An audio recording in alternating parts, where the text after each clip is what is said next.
Remember the 5th of November.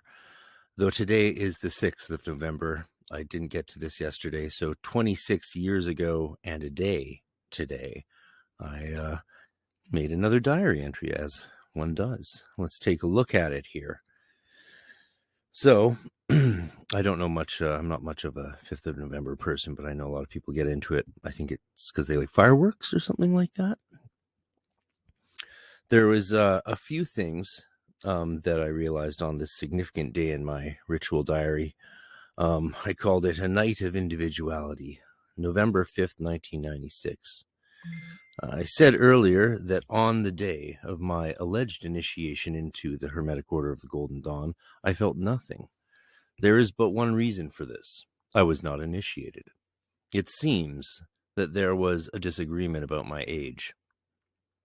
But all is well now, and I am to be initiated November 9th in 4 days' time. This day I intend to spend in quiet meditation. Though, of course, it says quite there. In quiet meditation. Yes, so, of course, I was still 15, and that was an issue. And I have a few things to say more on astral initiation at the end with when I give you my insights on this diary entry. But during this time, it seems, as I mentioned in the last diary entry, I was doing the LBRP and BRH every day because I had thought I had been initiated and that was meant to do those rituals because I hadn't been told what I was meant to do yet. So that was tricky.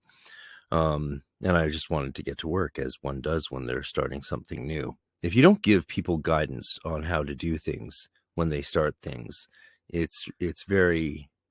well, it's not good. You shouldn't do that. And unfortunately, a lot of groups that bring in members like this drop the ball on that, on the early orientation and acclimatization of a new person to the things they should be doing and what they should focus on. Later on in the years of Temple Tahuti, when I started being an assistant teacher and then a teacher and then in charge of teaching the teachers, we changed that drastically early on. Just like 2 years later, we had requirements for, new initiates to be brought in and shown the ropes by someone demonstrating everything to them and guiding them throughout their journey. Sometimes those guides would swap and stuff, whatever was convenient, because it was a practical issue rather than some sort of deep, like therapeutic relationship as you might find in counseling. So I wasn't taking note of my ritual work per se at this point because I was waiting to be initiated and focusing on just getting my grades up in high school so I could justify spending all my time at a temple studying magic. And I was doing that very well. By this time of the school year, I switched my grades from F's to A's, and all it took was a lot of studying and very few social activities.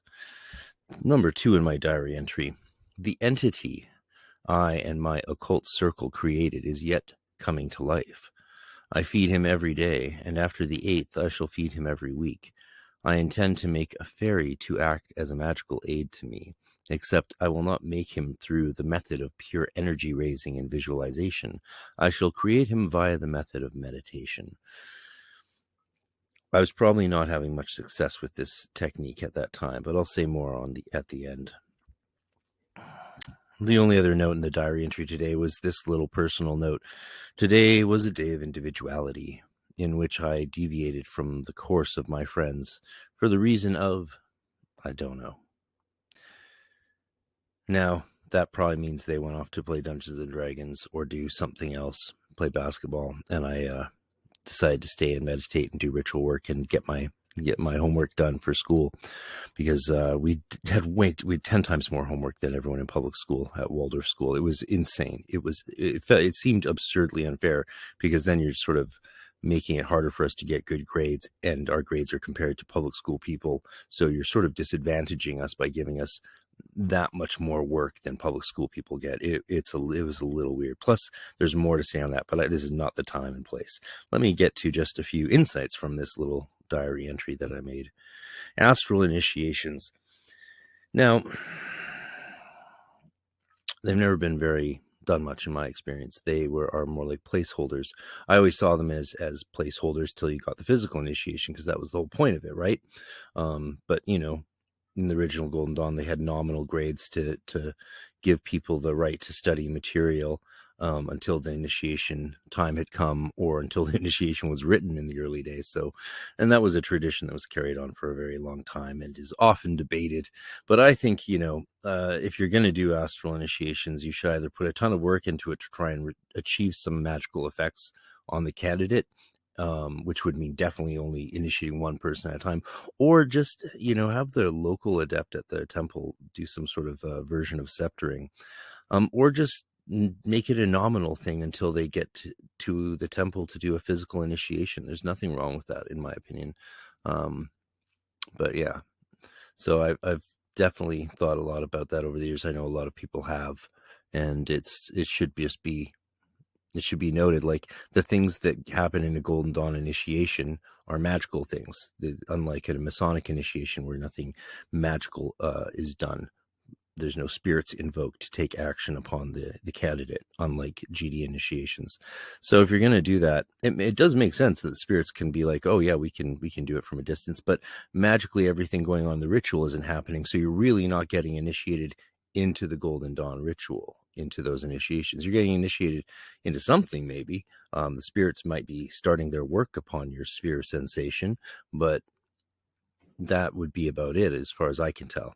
Definitely, if you have your own thoughts or have had such similar astral initiation experiences with groups, yeah, mention it in the comments. We'll get into it. We can talk about that. When it comes to creating spirits, like, the thing that of course a lot of people think about, I think, is the Trevor experiments, where these British spiritualists fabricated a spirit that could then create phenomena and do things. And I don't know if that is the origin of Franz Barden's technique, which we were primarily using, but I was obviously experimenting with engaging with that egregore coming to life in my meditations as well.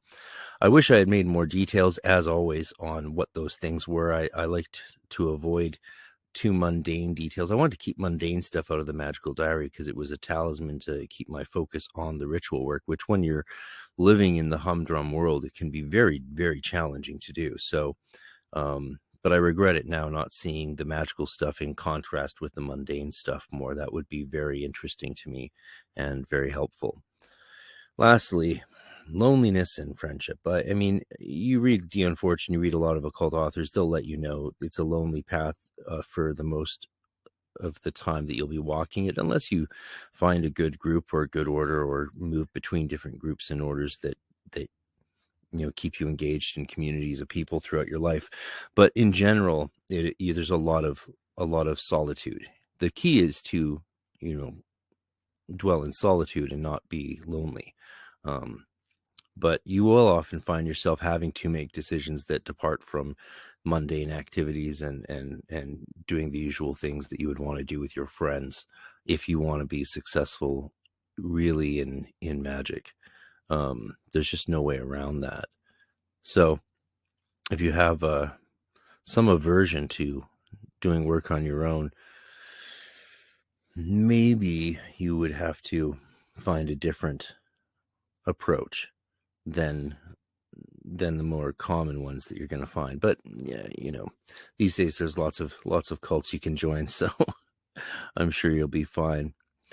Anyway, no need to make this longer than it has to be. Just another little diary review and a few insights from my own past as a young mage. I wish you well, and have a blessed day.